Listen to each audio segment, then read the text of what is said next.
then the thing that everyone was talking about, Braun Strowman versus Bray Wyatt. You're a troublemaker. Braun Strowman versus Bray Wyatt on in the main event for the Universal Championship.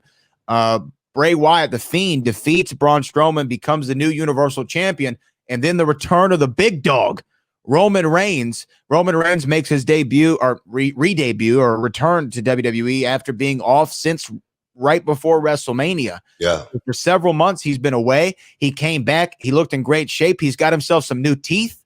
He's got a new set of teeth. They look great.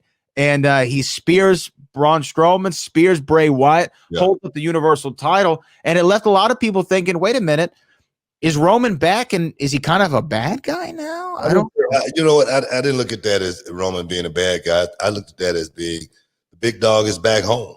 You know, right. The big dog is reclaiming his yard. And I'm not here to, make friends or anything like that. I'm here for two things. The two C's. Checks and championships. Checks and championships, Did you see Roman's new grill? I knew something was different. I didn't actually know exactly what it was, but he's got new toppers. Brother he must got all implants. That's what that time off was. You know what I mean? Getting out a fresh set of implants, man. They look good too. Even the beard, he's let the beard grow up a little bit higher as well. So he definitely had a different look about himself in the ring. So hey man, you only live once.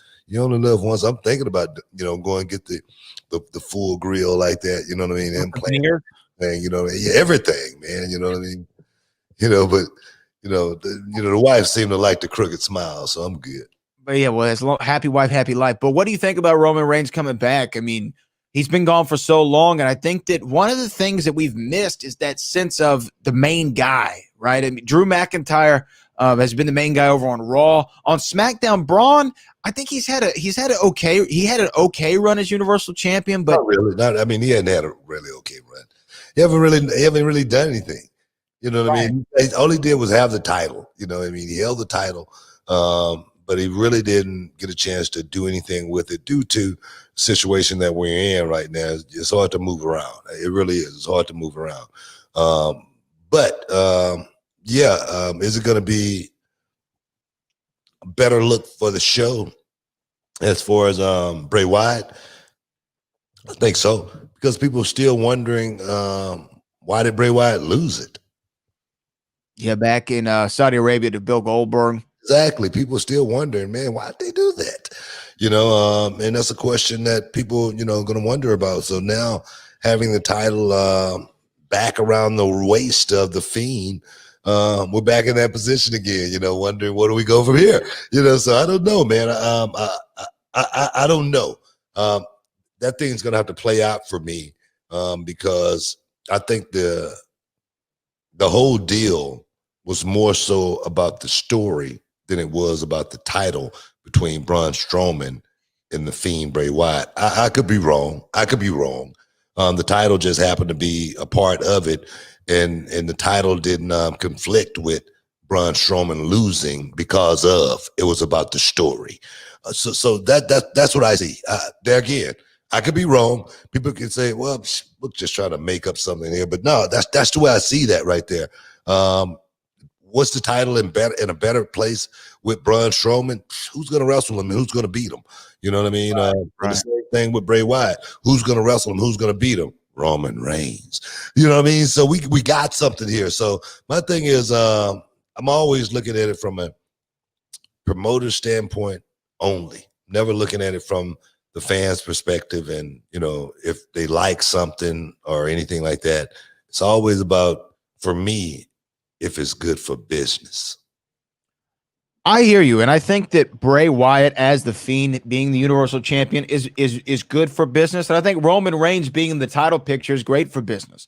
I think when he showed up, I don't know, some guys you just can't explain it, but when they're on screen, you're like, oh, that's the guy. Yeah. That's the guy.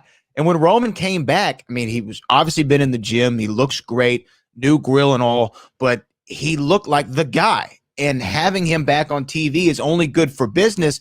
And I think that you're right about the story between Braun and Bray. That was a story match. It wasn't so much about the title as it was about their personal vendetta against each other, and the title just happened to be there. That's what I see it. But sometimes great stories are like that. I remember Shawn Michaels versus Chris Jericho in like 2008, 2009, whenever that was. The world title was at stake, but it really wasn't about the world title. It was about Chris Jericho punching Shawn's wife in the face and that personal vendetta between each other. The title just happened to be there. Yeah. And then some characters get to a point like Undertaker, Kane, Big Show, some of those guys where winning the title doesn't mean a lot for them. It doesn't really enhance their characters much because they're already the Undertaker. They're already Kane. They're already the Big Show. They're established. They don't really need the title. And I think that Bray is kind of in that space where I don't know if he necessarily needs the championship to be a relevant figure. He's always found a way to be relevant without it. And all his title reigns are always short. They're always short because he didn't need to be the champion. But I think that him having it, and now there's this trifecta with him, Roman, and Braun. I like what's going on Friday Night SmackDown.